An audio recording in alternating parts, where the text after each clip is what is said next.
Join me today for a whistle-stop tour of Grand Designs Live. I have never been to this show before, so I was super excited to see what it was like. The 101 is that a bunch of brands come together, kitchen companies, building companies, hardware stores, all under one roof.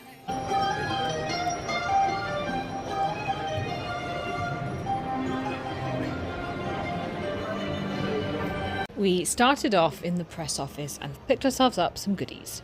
Got myself a new apron and a dishcloth, as well as some mint rock and a bunch of pens and other bits throughout the day. My companion for the day was Jasmine from O Abode. Looking amazing! I'll make sure to tag her below for you. She also has a channel. I'm sure you've all heard the turn of phrase, like a child in a sweet shop. That's me. I'm the child. And this solid brass handle is the sweets. This is just one example of the kind of brand stands that you might see at the venue. This was another of one of the first brands that we saw. I'm looking for a fold-out bed for my office, for when I have visitors come to stay. So it's comfy.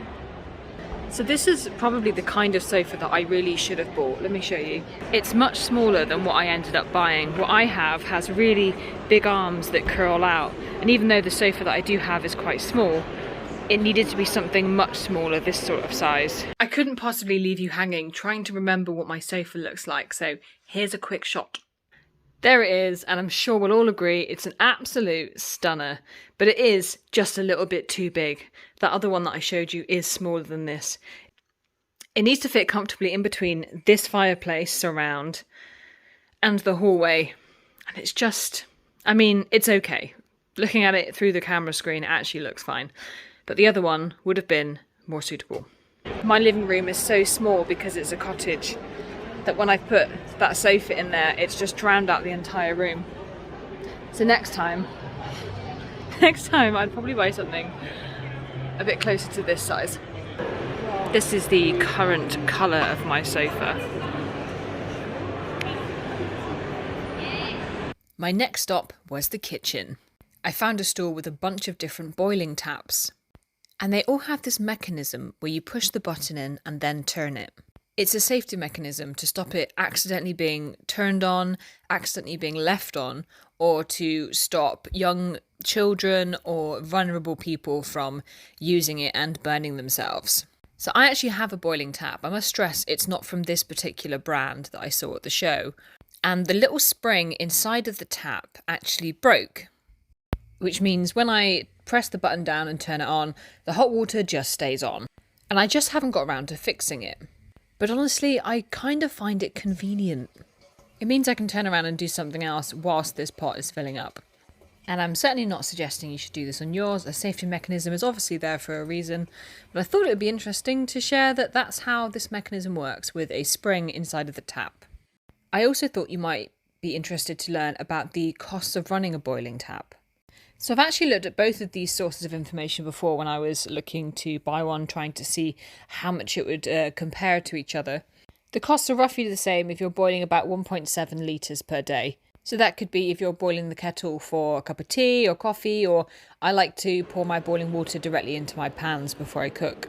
One of the things that can be quite handy about coming to trade shows like this is you can try out things in real life. This is a good example. I thought this tap looked pretty cool, but then when I tried to use it, it just wasn't intuitive enough for me. It's great that it's childproof, but it's also Emma-proof.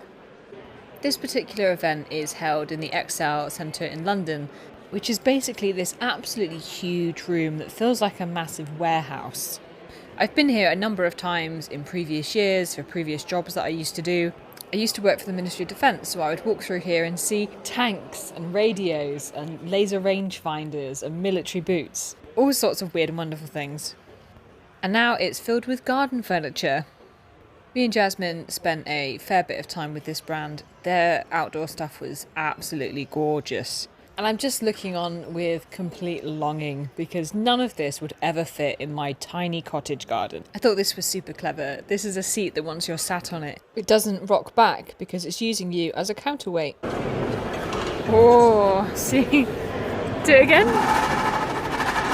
Wow. It's really impressive. I actually really like the material on this. It's really classy. I don't know why, but the thought of getting a free foot scan tickled me. What are you going to do to my foot? I'm such a sucker for details. These are a couple of garden lounges.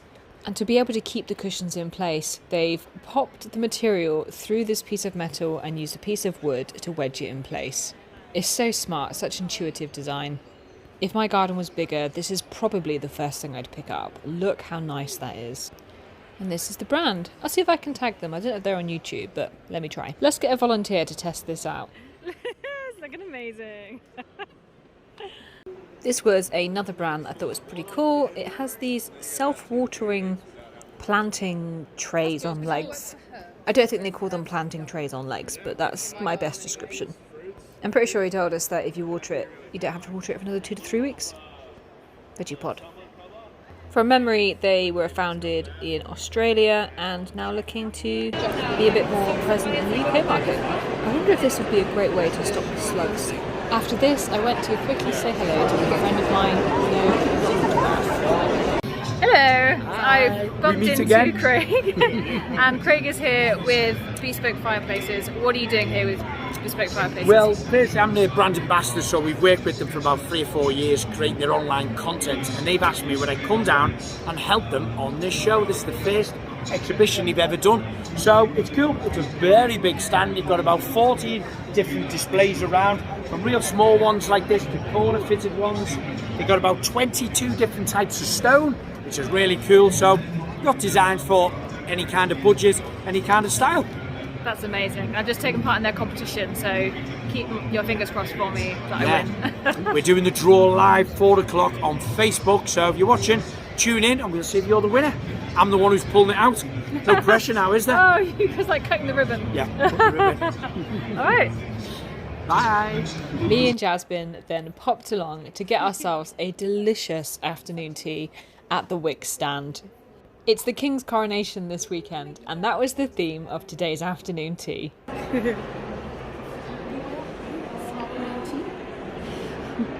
Afternoon tea? What are we having here? Are we having some afternoon tea? The Royal Highness afternoon tea. Oh.